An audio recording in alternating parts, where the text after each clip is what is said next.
Мен көп жылдар бойы ең ыңғайлы сәтті күттім. Сіз де бір нәрсені кейінге қалдырып жүрген шығарсыз. Мүмкін ол YouTube шығар, мүмкін бизнес, мүмкін жай ғана жаңа өмір бастау шығар. Көпшілігіміздің проблемамыз бірдей, біз бірден бастамаймыз. Өйткені өзімізді әлі дайын емеспіз деп ойлаймыз. Мен де дәл солай ойладым. Бірнеше жыл бойы, бірақ жақында бір нәрсені түсіндім. Егер күте берсем, өмірімнің соңына дейін күтуім мүмкін. Сондықтан бүгін бірінші видеомды түсіріп отырмын.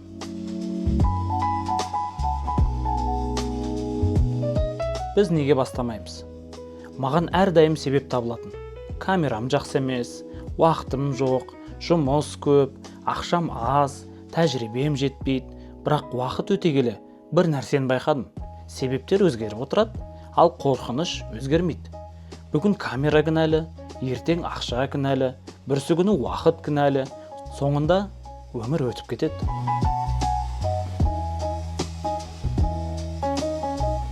Мен супер табысты адам емеспін. Мен миллионер емеспін. Мен жай ғана официантпын. Таңертең жұмысқа барам, кешке үйге қайтам.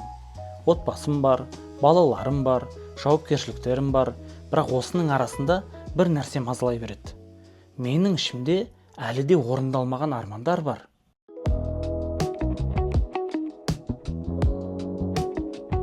Шынымды айтсам, мен YouTube'қа ақша үшін келген жоқпын. Ең алдымен мен өзімді сынап көргім келеді. Бір идеяны видеоға айналдыру, бір оқиғаны қызықты етіп айту, камераны алып өз ойымды адамдарға жеткізу. Бұл маған қызық. Соңғы уақытта дәл осы нәрсе туралы өте көп ойландым. Сценарий, кадр, монтаж, оқиға, эмоция, бір видео адамның өмірін өзгерте ала ма?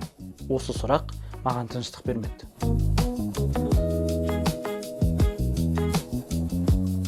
Бұрын мен дайын болғым келеді. Қазір мен дайын болуды күтпеймін. Өйткені дайындық әрекеттен келеді. Бастап көргеннен келеді. Қателескеннен, сүрінгеннен, ұялғаннан келеді. 100 рет қайта түсіргеннен келеді. Сондықтан бұл видео мінсіз емес, бірақ ол бар. Ал кеше тіпті ол да жоқ еді.